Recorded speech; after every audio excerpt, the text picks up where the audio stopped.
All right, hey everybody, we're here for the Arts Explore ACP podcast, and I my esteemed guest and colleague is here, Lance Dumais. Lance, welcome. Thanks so much for being here. Thank you for having me. Absolutely, yeah. Thank you very much. So, the purpose of this podcast or discussion interview is to talk about your career. It's a career explore podcast, and to explore what you might want to share with students that you don't get to share while you're in a classroom, while you have a bunch of expectations of how to move forward with them, and then also share anything else that might be helpful to students, either within your field or beyond. So generally, we kind of start with a little bit of work history, if you're comfortable sharing that. Sure. Yeah, we'd love to hear just sort of an overarch. Um, let's see, what would be poignant and relevant? I've done a lot of commercials. From some Ford commercials to, the local whatever dealership commercials are, Oh, cool. uh, Yeah. starting off, and those are always wonderful things to help fill gaps and pay the bills and things of that nature. And Yeah. because of what they are, they're just a day or two, and then you're out to the Right. next thing. So it's not a Yeah. heavy multi-week commitment. I've worked on some feature films um, in the capacity of directing, a little bit of sound work. Sure. And my dad was a musician, so sound was always on the table, for me. Right. Yeah. And documentary feature film work. I work as a producer and directed some docu-series as well, which I always, really gravitated towards and loved those things too. So I found that it's good to be a jack of all trades and to try and understand as many jobs on set as possible. Then you can appreciate them, but also have, expectations of work and timelines and things of that nature too. Okay. So yeah, you get like an idea of the scope and sort of the sequencing of how a lot of different places work and what the expectations are of you. So going back to when you first got into this, was there sort of did you go to college for this, by the way? I guess. I did. Yeah. I went to MiraCosta. Oh, get out of here. I went to Okay. MiraCosta. Okay. Everybody take down a note. Take the timestamp. I went to MiraCosta and Palomar. And MiraCosta plug. yeah, I was trying to decide between graphic design Hmm. and film had always captured me since I was a kid. I think the one for me was I'll date myself here. I got off of T-ball practice with my Wow. dad and Yeah. begged him in uniform, can we please go see Beetlejuice? Can we Oh, please go see Beetlejuice? So we ran out there and it was just so different looking, no expectations, strange comedy, real off the wall yeah. for a kiddo. And I think that just after that, everything just kind of branched out and spiraled out, and I was in deep, So you were sort of attracted by the avant-garde, popular version of avant-garde, I guess, within Beetlejuice in a weird way. Yeah, definitely. But Yeah. I'd also grown up watching black and white films. Sure. The Marx Brothers was a normal thing in my family. Yeah. And you go to try to talk to somebody in second grade and be like, "Oh, the Marx Brothers film Horse Feathers," and they're looking at you like, what are you talking about, All my man?" films have speech in them. Yes. Yeah. Yeah. Yeah. Yeah. Yeah. So it um, was never it was never going to be straight down the line for me. But right. I ended up choosing film.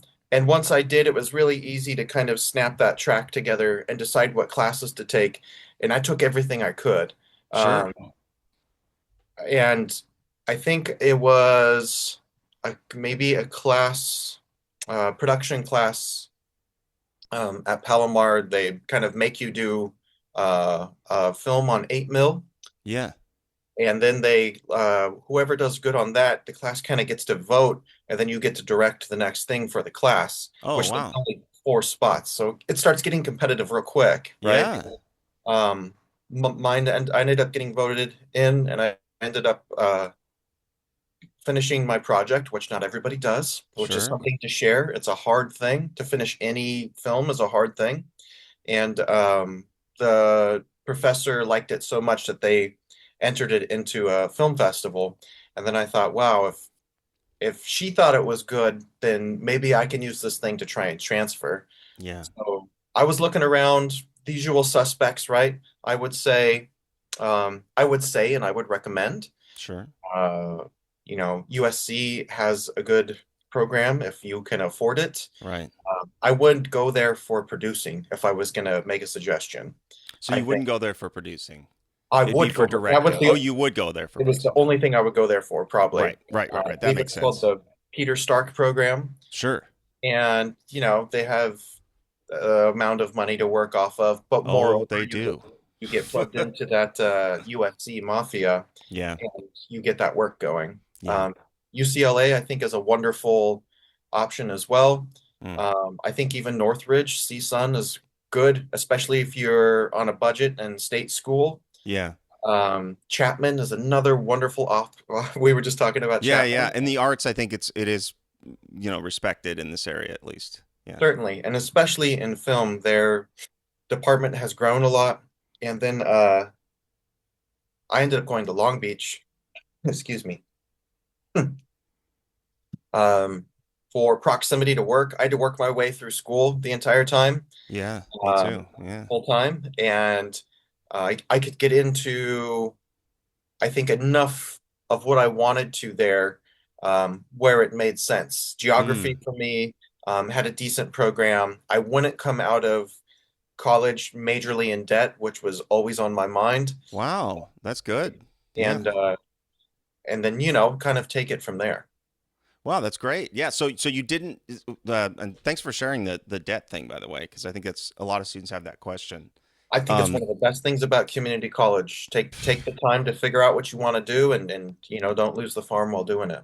yeah, and I think there was a view previously that it's like, well, if you're going to be a doctor or a lawyer or an Indian chief, and you want to take on a lot of debt, that's one thing. But that view may no longer hold true to this point. So just taking on a lot of debt at the beginning of life, professional life, is just maybe just not a good idea.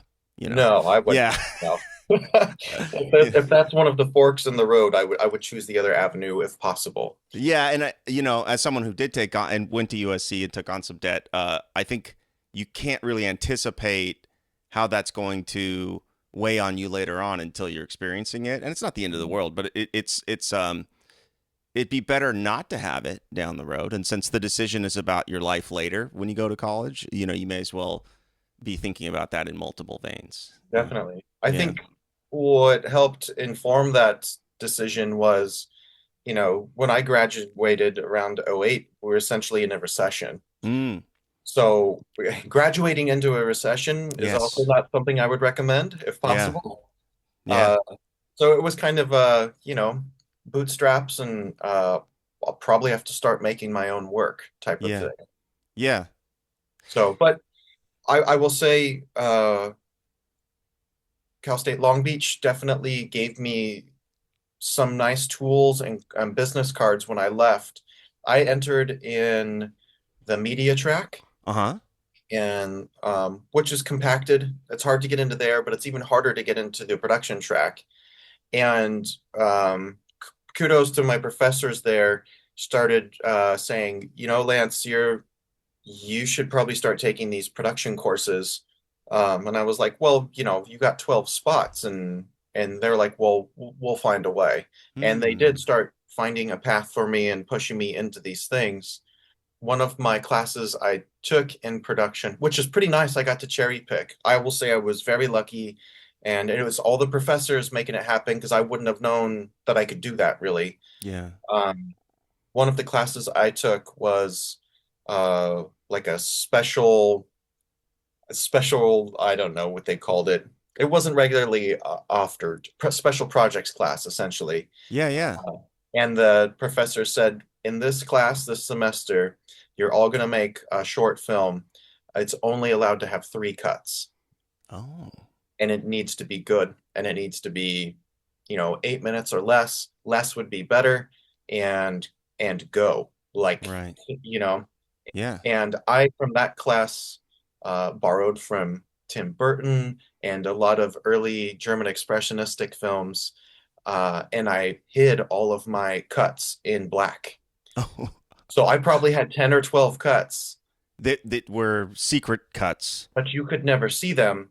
And, half the class was, this was amazing. And half the class was like, no, there's totally more in there. And my answer to them was, will you tell me where they are? Yeah, show me where they are. And the Sure. professor said, if you can't point them out, Then they then don't it won't happen. exist. Yes. And I took that film, which is very my style. And If you I took can't see that it, it film. doesn't exist. Yeah, like my one of my best friends, who I met through that production track, Yeah, um, submitted it to some festivals for me without me knowing, sure. and it got into Tribeca, and Wow. and it won a mini masterpiece award for at Tribeca, and they flew both of us out. They put us up in a hotel, and I got an award for the short film I made in my class, from Spike Lee. And Spike Lee and Morgan Spurlock, who did Super Size Me. I I don't know. remember the Morgan. He died, by the way. He did, That's a really sad. unfortunately. Yeah, that's really sad. But Yeah. I'm gonna plug both those guys. Great. Were gentlemen and walked us, me and my buddy Jared Roxborough, around afterwards and said, let's get you some work. And Yeah. tried to introduce us to people afterwards. And nobody does that. So it was really gracious. So I love calling that out to both of them. Well, so something you pointed out that because I also, so I'm 42, so we're roughly equivalent in age, and around that 2008 period, like gigs dried up. Uh, you know, we were relatively young, so we may not have been as aware of macroeconomic pressures or geopolitical whatever, but Hmm. we were just aware probably that things weren't necessarily as they were, and there was a lack of surety about how they were going to be when it came to professional work. And what you just mentioned and what you outlined really well there is that perseverance, the people that persevered through that and kind of stuck with the dream, uh, I think every one of them that I'm aware of did fine, in terms of they found some sort of path the way through there. Um, Certainly.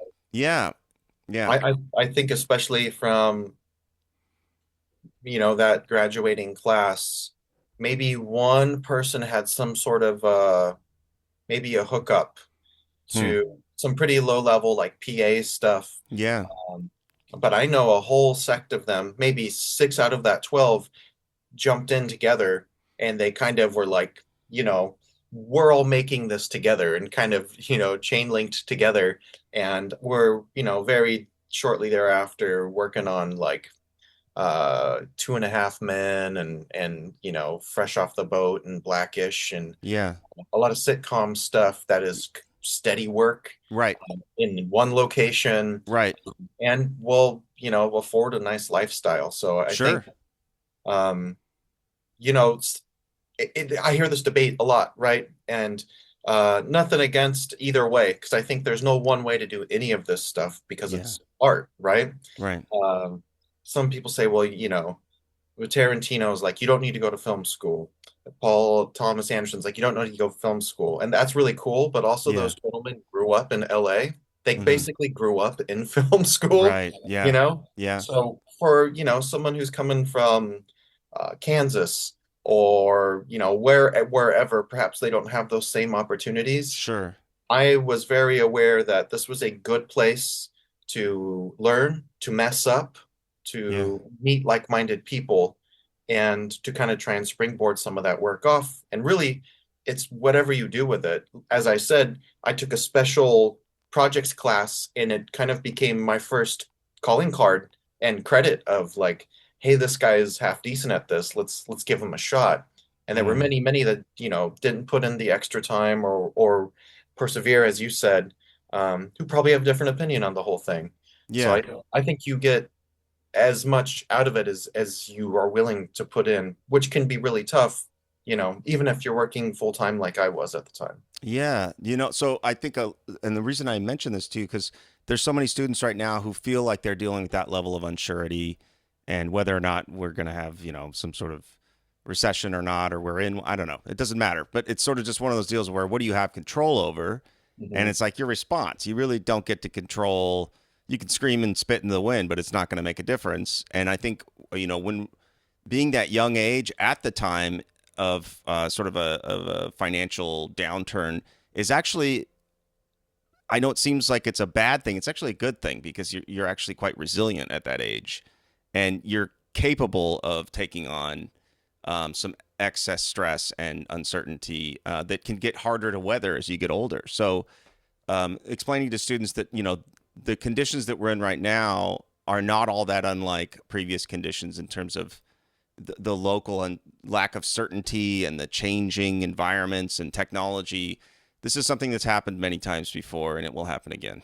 You know, It has. And I yeah, think it's, just if you're aware of that, um, keeping a hyper focus. yeah, I wasn't married yeah, and I didn't have multiple dogs and a mortgage and all these things. It was that small space in life where it was time to do these things. yeah, So if you can be aware of that and just keep that world small and focused, yeah. it becomes more doable. Now, Sure. now it would be very, very tough. Not impossible. No, right, right, right. It would be tough because you're pulled in more directions. Yeah, so there's a common theme in what you're talking about as you adapted during that early period, and it sounds like you were willing to make quite a few sacrifices to sort of uh, work towards achievement in this career path. Um, Certainly. and did you have were you conscious of that at the time, or did it just come naturally to you? You just wanted it more than you wanted those sacrifices. Yeah, no, you're definitely conscious at the time. Okay. Maybe Well, maybe not even everyone is. Some people. yeah, I was. Yeah. Your friends are like, "Oh, we're gonna go on this vacation or we're gonna go do this thing," and I'm Right. like, "I'm gonna go work on a set for peanuts," but Yeah. I'm gonna get that FaceTime and experience. Mm. And some of them will understand that, and some of them won't. Yeah. So you just got to say, look, I still love all you guys. I still want to do these things with you. I'm not in that space right now. I kind of have these obligations. Right. Yeah. So, and That if, makes complete sense. good friends and good family they'll completely understand and they'll support in whatever way they can. Yeah. Well, so okay, so you go to college, you go to state schools and MiraCosta College plug, shameless plug, Yes, and of and course. then you go to, and so you get out of college, you get out of what's your first kind of seminal project that you feel like was a launching pad for you? Yeah, so my senior year at Long Beach, my same buddy who, and I'll say this too, is a knock on me, right? Oh, Our first day, they do orientation, and they're going through all the questions and everything. And there's a guy, who's kind of slumped down in his seat, and he's nice. raising his hand like this, and I'm like, oh my gosh, I gotta be working with this guy for the next couple years. And then fast forward 2 years later, and we're best friends to where we're almost like brothers, you know. Sure. Yeah. So in our senior year, we're like, well, this is going to take some work and commitment, and do you want to start a production company together? Hmm. And I was said, yes, definitely. So as I was working on that short in that special project, which ended up being my thesis, he was getting his together to go shoot in Scotland, where he's from, Hmm.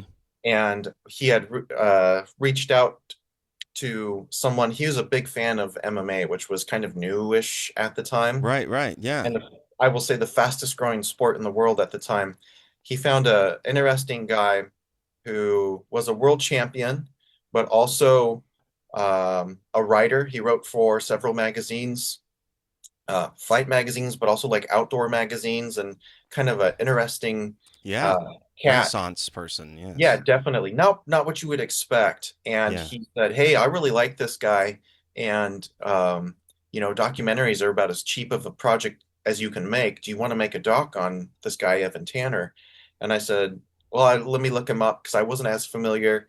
I looked him up and I was like, "Yeah, this guy's wild. Mm. Yeah. He's got wonderful highs and lows. He is very truthful Yeah. about all of it." Yeah. Um, I'm in. So we reached out to him before we left for Scotland, And he said yes. He liked that we were young. He liked that we had no credits. He was gonna once again kind of give that helping hand up of, I'm gonna give you this shot. And we were like, this is great. This is awesome. We went back to my buddy's project in Scotland. I think we're there maybe 4 weeks. We came back and Evan had died. Oh, wow. And he had died kind of mysteriously in the desert off of San Diego here. Yeah. And we were crushed. We were super bummed.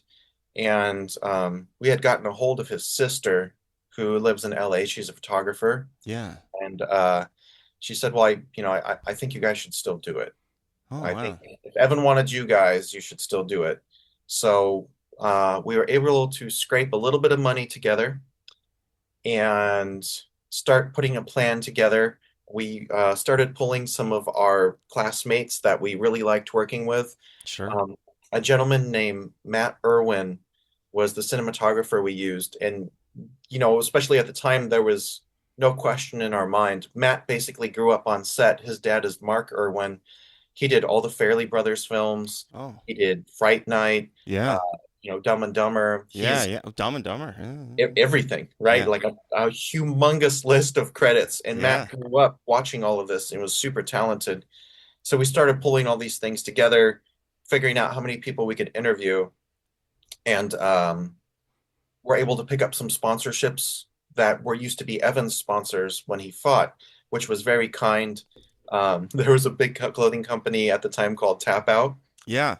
I We had, remember that. Yeah. Yeah. yeah, Yeah. we reached out to one of the owners. His name's Dan, and he was like there was no hoops or anything. He's like, you guys need 50 grand. Here's 50 grand. Mm. And that was a very rare thing. Yeah. Oh, it's Um, rare.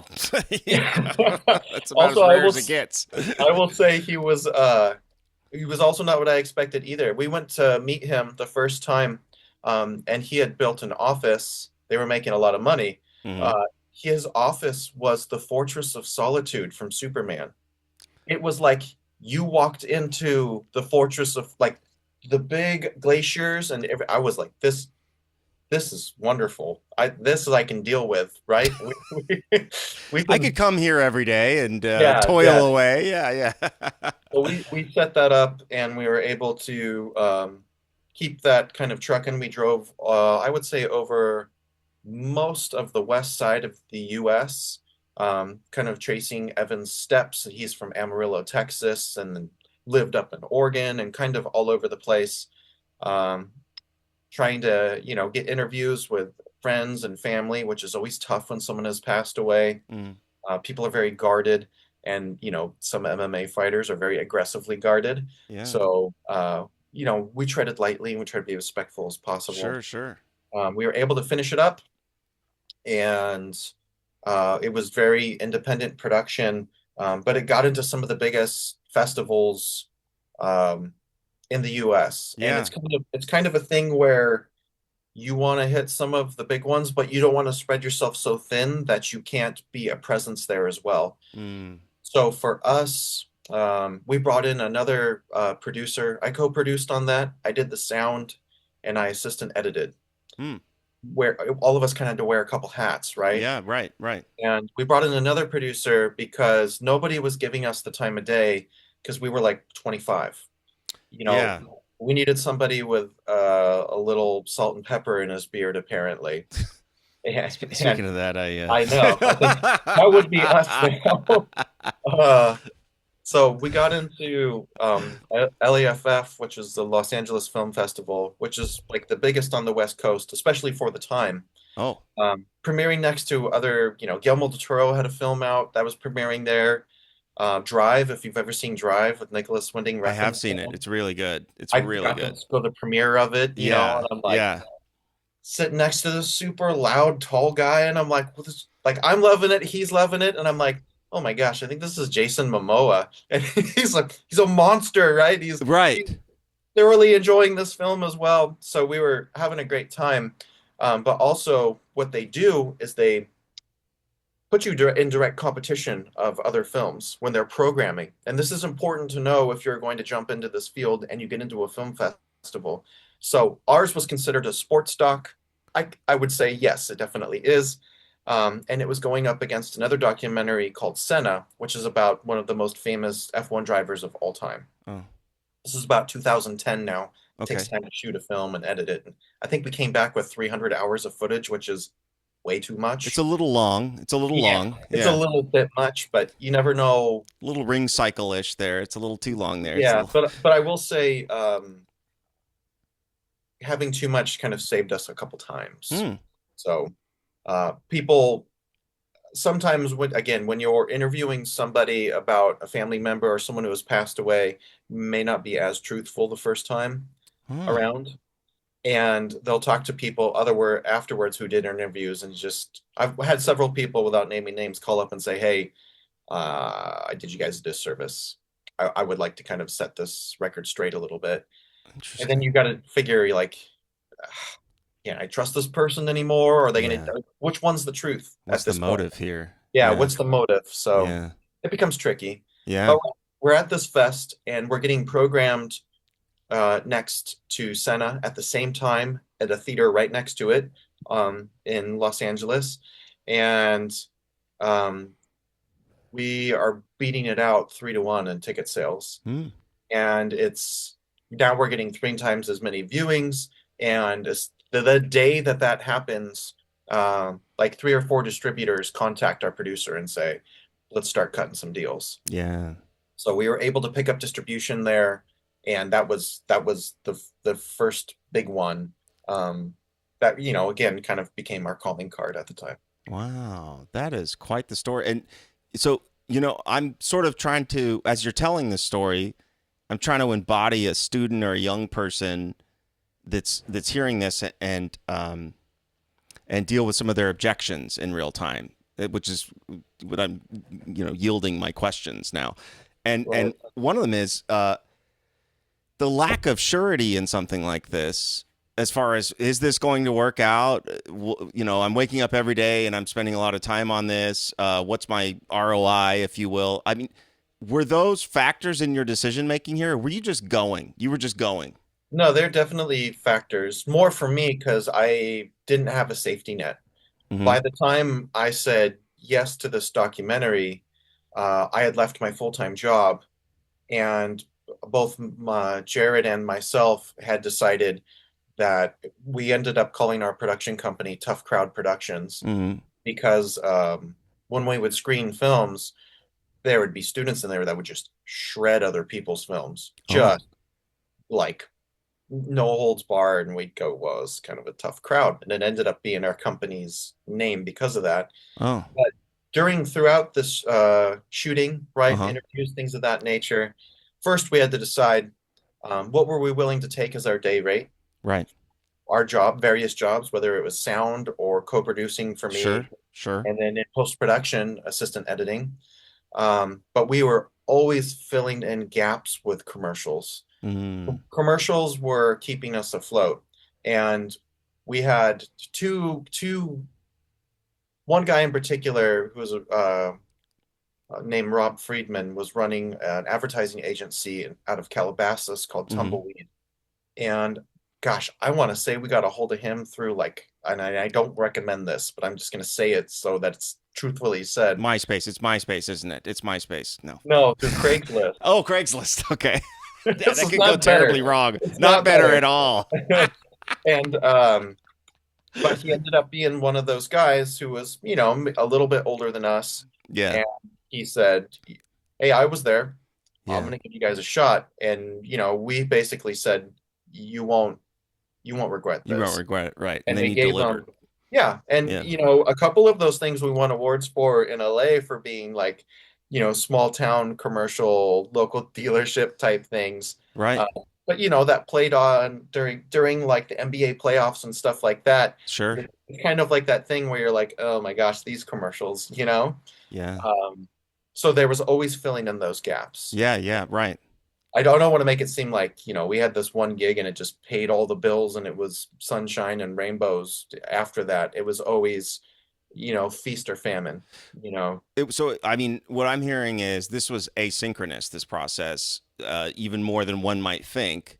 And as a result, uh, you know, I don't know if you've noticed, but asynchronicity now in 2026, it feels a lot different vibes wise, if you will, than it did in 2010. Meaning, our ability to tolerate asynchronicity with attention span is just so different than it was then.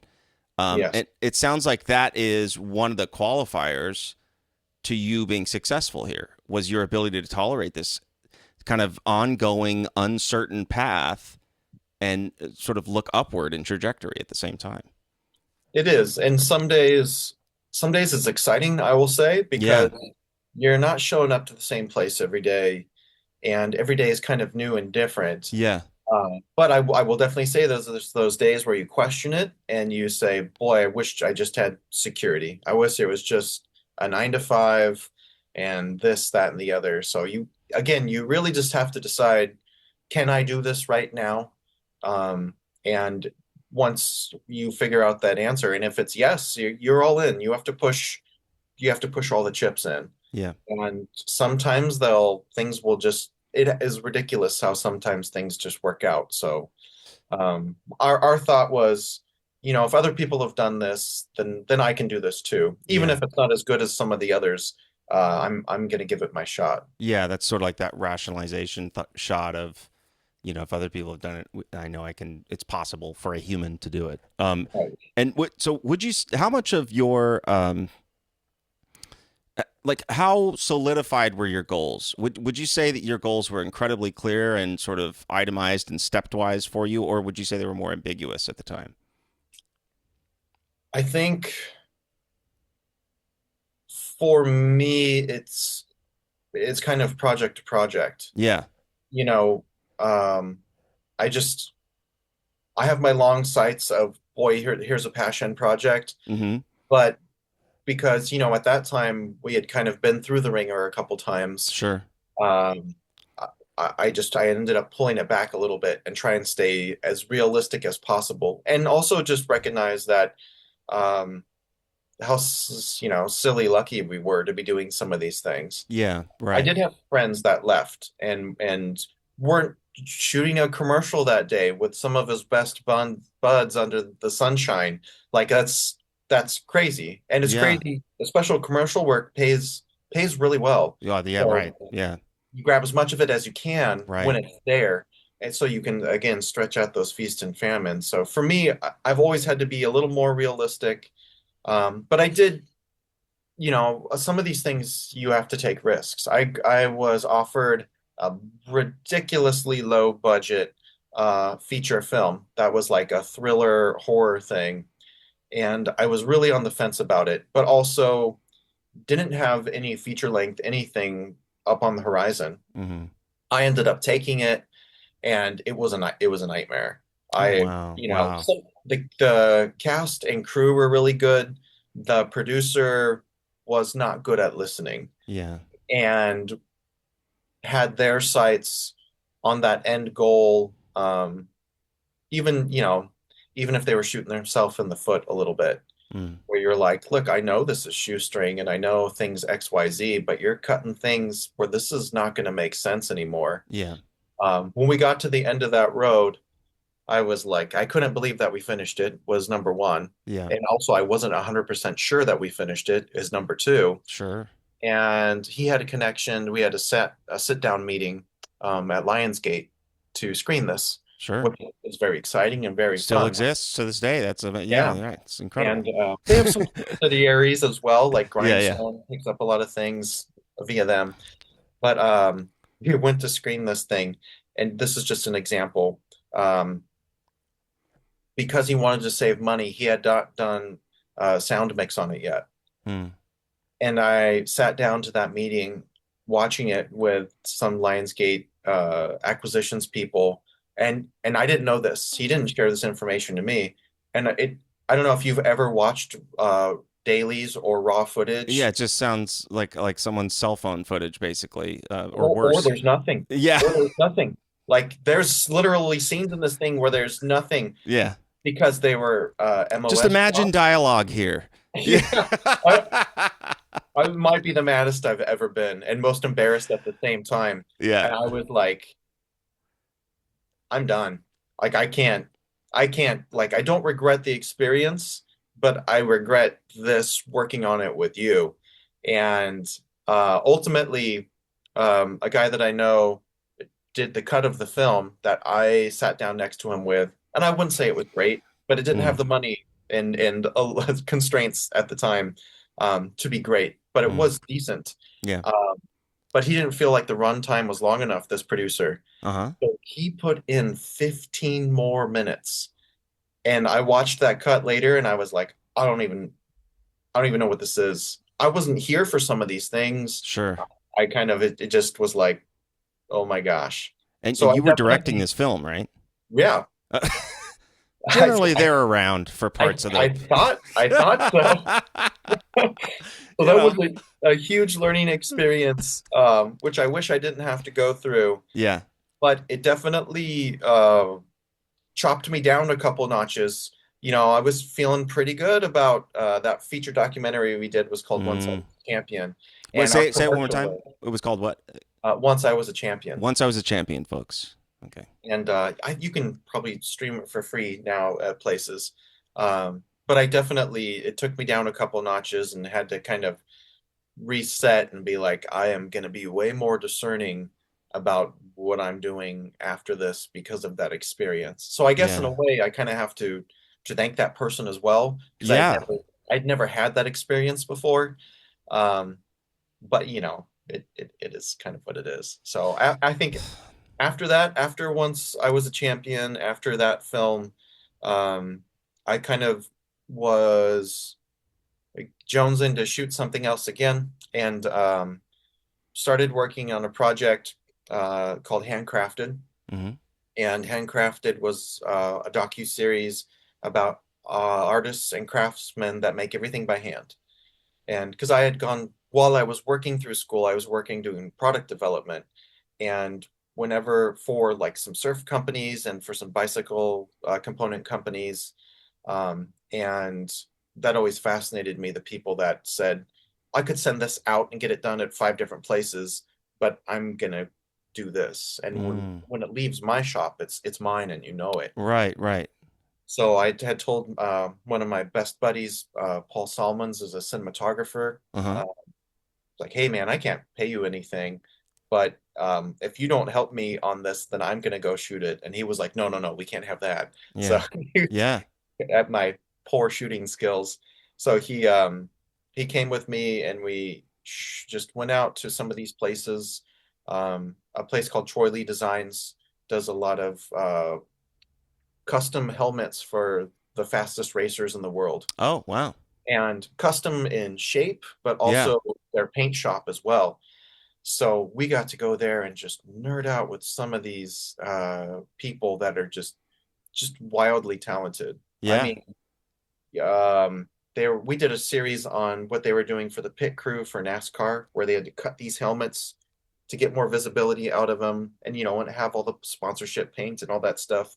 But also at the same time, they were working on all the helmets for Notre Dame, um, putting in 24 karat gold flake into Is that them. all? Is that all? Yeah. Wow. So I'm like, so I'm watching these guys just mind blown, and while we're working on it, my buddy Jared says, "Hey, I just worked on a television show called The Ultimate Fighter, Hmm. who has I worked with another producer who has connections that could probably get you to go talk to some people to get this made." Right. Right.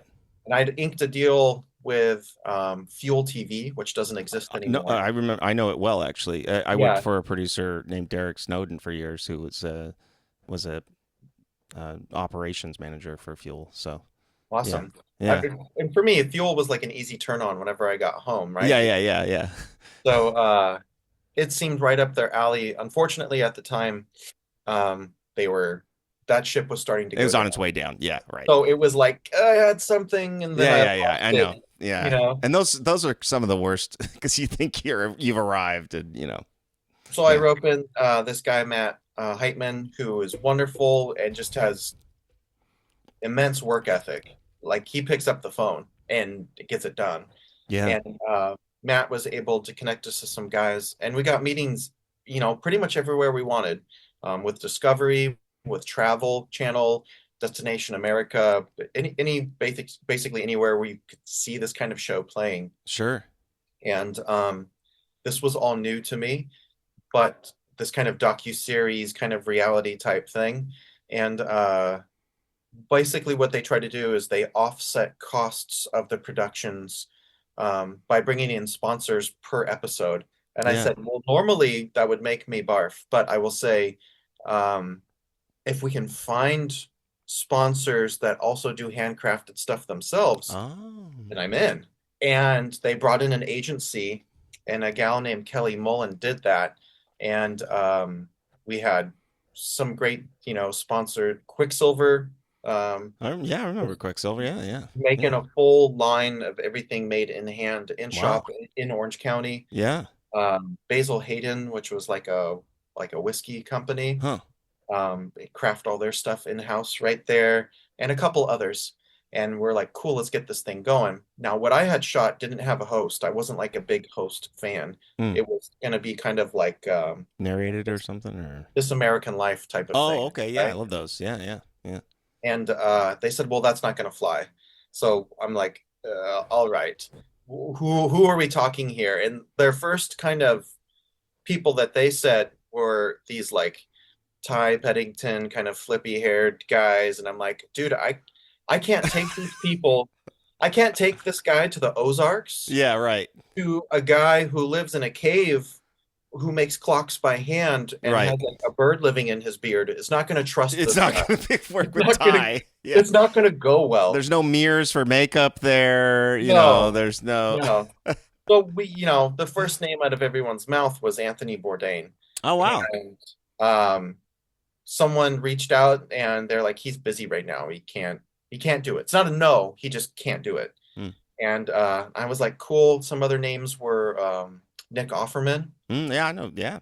Yeah. And Nick is, famously played Ron Swanson and some Yeah, other but before that, he characters. was on the Kids in the Hall, too. Definitely. Yeah, yeah.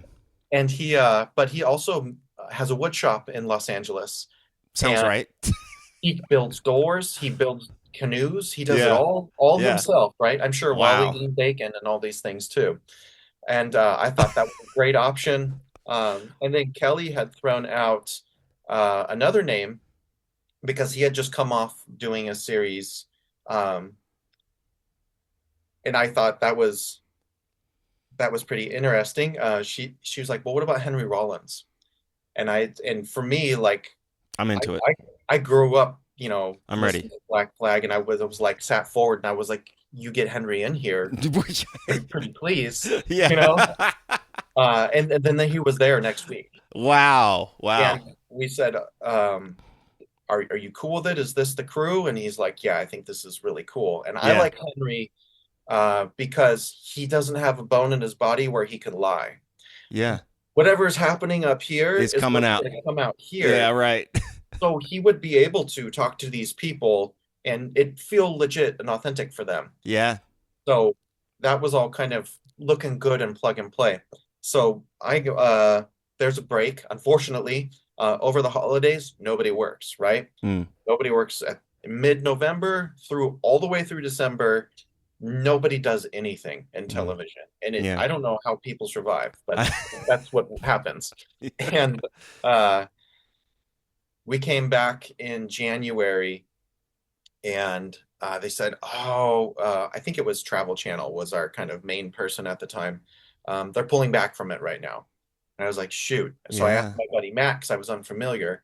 I was like, Matt, does this mean that it's dead? He said, no, you can expect one more round of this. But Mm. once something's gone out twice for TV, then it's dead. Yeah. And I was like, okay, cool. He's like, we'll circle the wagons. We'll let everybody kind of feel out their schedules and everything, and we'll come back in like March or something. Hmm. And I said, cool. And I get a text from Matt in March, and it's a link to a show, and I click on it, and it's called Raw Craft, and it's starring Anthony Bourdain, and I I'm not joking here. It's the first episode that we wrote for this Wow. series. And I was like, how is this possible? How is this possible? So, long story short, it wasn't Tony's fault. Anthony didn't know. Oh, He had never been pitched the thing. right, His right. agent just said he was busy, which wasn't a lie. Yeah. But somewhere, and I can't say why, who, but somewhere within that chain, someone said, well, we got this small window. I know when Anthony's thing's done, we're going to go out and get this done. And and kind of where I'm going with this, yeah, that's work history, but here's a lesson, kiddies. Lawyer up. Oh, wow. Always Yeah. lawyer up. Yeah. Even when you think you don't need to lawyer up, Right. lawyer up. And um, make sure that lawyer litigates. Because I Yeah. also had another situation where we had spent a bunch of money to have a lawyer on retainer, and she was great, and she wrote, uh, good contracts and things of that nature. But when it came time to have a mishap, she was like, "Oh, I don't litigate." And I'm like, "What do you mean? You just write stuff at home and send it off?" She's like, "Yeah." Yes, that's exactly what I do. Oh my I'm a gosh. paralegal, actually. Yes, essentially. So make sure you have those two things and make sure you do it far beforehand because my experience has been that um, the town becomes a small town, the Mm. country becomes a small country, the industry becomes a small industry as soon as people start lawyering up, and there's quite often conflicts of interest because Yeah, they they can't have talked to that lawyer prior to you talking to them, right, or etc. just Yeah. maybe they have an open series with somebody in that firm and it's a conflict of interest. Yeah. So a lot of lessons learned along the way. Yeah, and I mean, and taking those lessons without having them uh, make you jaded is such a huge part of the business because it's some things just are not going to go your way, and taking not taking things personal that are not personal. Um, Right. it's a that is its own um, huge skill development kit that has to be. I and some of them are just so funny you have to laugh. I've like told my wife, I'm like, I think I got ripped off by Anthony Bourdain today. I need to look into this further, which Well, a ended up not being proxy, the if you case. will. Yeah, yeah, yeah, Yeah, yeah, it ended up not being the case. But yeah, I try to share those stories in my classes because if I can help them avoid those pitfalls and yeah. keep on a straight trajectory, why not? Nobody ever shared those with me in film Mm, school. sure. It's the film business. And if Right. you aren't getting taught the business part, then you're kind of getting thrown to the wolves Yeah, when you're just you know. you're an idealist, not a pragmatist, and Right. it's yeah, it's going to be really difficult. At the very least, there's going to be a reckoning at some point along the way, Certainly. and whether you survive that or not depends on your personality, probably. But yeah, Yeah. And yeah, I know a lot of people dip out afterwards or might just be financially done. yeah, It depends on the situation and all those things. yeah. They sort people at some point can sort of if you look at these paths, these arts paths logically, you're not going to say, but this is the most logical thing I could do with my life. That is No, never going to be the answer to this. no, certainly not. You have to look at them passionately. And if the passion meter is on low because of circumstances, Yeah, you're going to make that estimation in a negative direction because you've been burned. But this is a huge part of this is perception and looking at failures as defeats rather than lessons, as you've phrased it over and over again. And also you've followed this arc in your life, a professional life, from what you've described, of experience, volatility in professional development, and then now you're at a point where you're sort of giving back and teaching, and it's sort of this natural next step on this path. Would you say so? I would definitely say so. I Yeah. think two reasons for me. Hmm. I definitely had a couple college professors that, because of the way they taught, a guy named Bob Shepard and another guy named Bob Angles, who worked, he was basically like David Lynch's right-hand man. Huh. So when I went back to school to grad school, because I just had graduated with a BA, so I could Uh-huh. teach at university, um, by then I was married and had a child, and my time was looking very different. Yeah. And for me, I was thinking, well, I've done production. I could go get a master's in production production. I could go get a master's in film. And not to sound boastful, but I felt like I put in 12 years of doing that. I have some good experience. I didn't know how much I was going to pull from that, Yeah. you know? Yeah. Yeah. Yeah. So for me, I thought, well, what was the thing that mattered most? And it was story. So it didn't matter if our budget was millions of dollars. It didn't matter if our budget was $1,000. If the story was good, you were going to come out with something You good at the had end. something. Yeah. So I was like, well, I'm going back to school and I'm gonna get a terminal master's in screenwriting. Oh, So I went to Fullerton yeah. because that's where Bob Angles was teaching. Yeah. That's what I would recommend too if you're transferring or even not. Look at who's teaching. Look at the Mm. professors. See what they've done, and if that aligns with something you're about, then go chase that down. It's Yeah. worthwhile. Right. Yeah.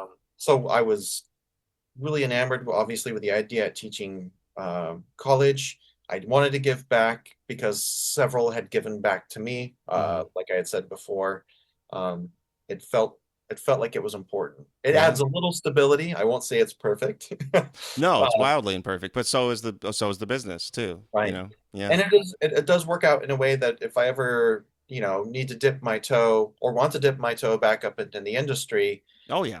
I'm not saddled to a desk necessarily. Absolutely. Yeah. For instance, my buddy Paul Salmons, who's I will say is pretty much my cinematographer now. If I'm going Hmm. to shoot something and he's available, that's it. I'm using him. If he's not available, then I'll look to Matt or another wonderful cinematographer, Chloe Weaver, who is helpful and has come out. I am able to pull industry people to my classes sometimes Yeah. and share their experiences. But he called me up one day and he was working at a place or for a place, I will say, called Portal. And Portal makes these boxes that are essentially hologram boxes. And maybe you've seen these or maybe you haven't. The first ones they made are life size. Huh. So you stand in front of this thing and it's like Back to the Future too. It's unbelievable. Yeah. It's like the person is standing there. Mm. So you can shoot commercials, you can record things and have them loop and play, or you can shoot some live stream, in a studio somewhere, have the portal box there, and it's like that person standing in front of Oh you. wow, that's hit, It's man. That's cool. Yeah. unbelievable. They've Yeah. shrunk Yeah. it down now. I think they have one that's like this big too, which is pretty funny. But they said, look, this is all new technology. Yeah. We don't know what we can do with this and what we can't. Do you want to get up here and try to direct a couple things and mess up, see where it doesn't work anymore? Yeah. Yeah. Like, yeah, definitely. And having this position allows that.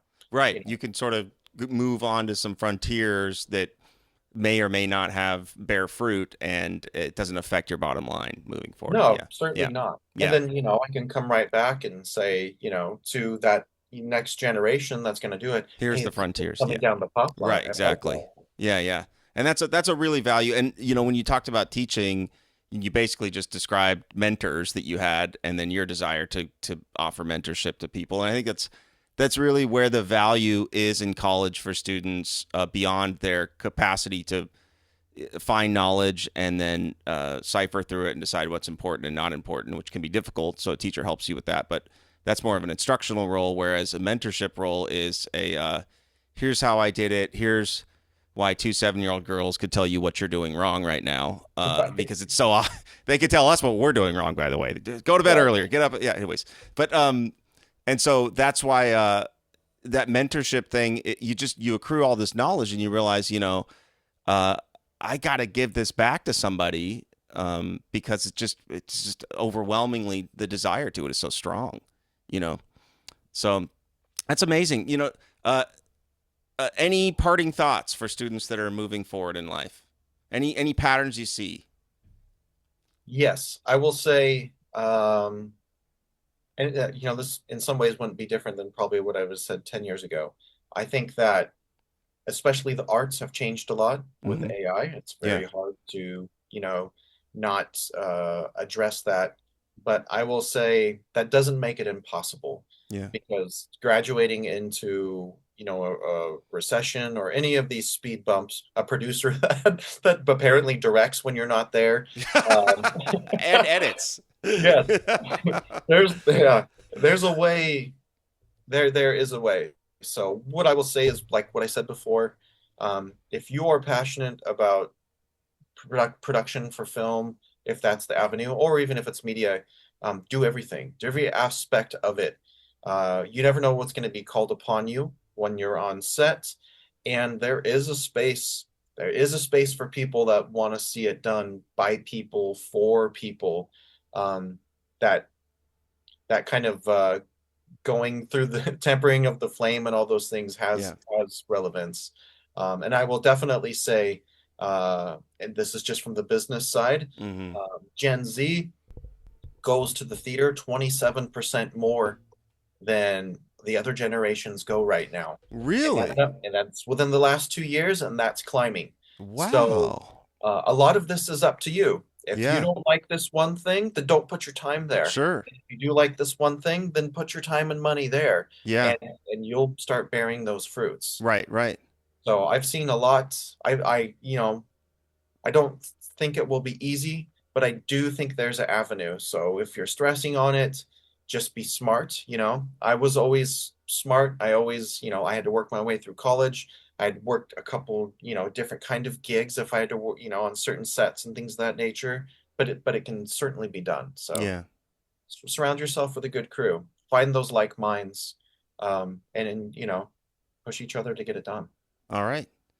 Yeah, well, hey, Lance, thank you so much. This has been fantastic. So it's the ACP Explore Career podcast, and we have Lance here that has shared just tons with us today about your career, about mentorship, about your professional path forward, and what you see on the frontier and things that can help students overall. And so we really appreciate your time, and we look forward to hearing more from you. And make sure you go check out Lance's body of work too. So thanks so much, Lance. Great. Thank you for having me. All right.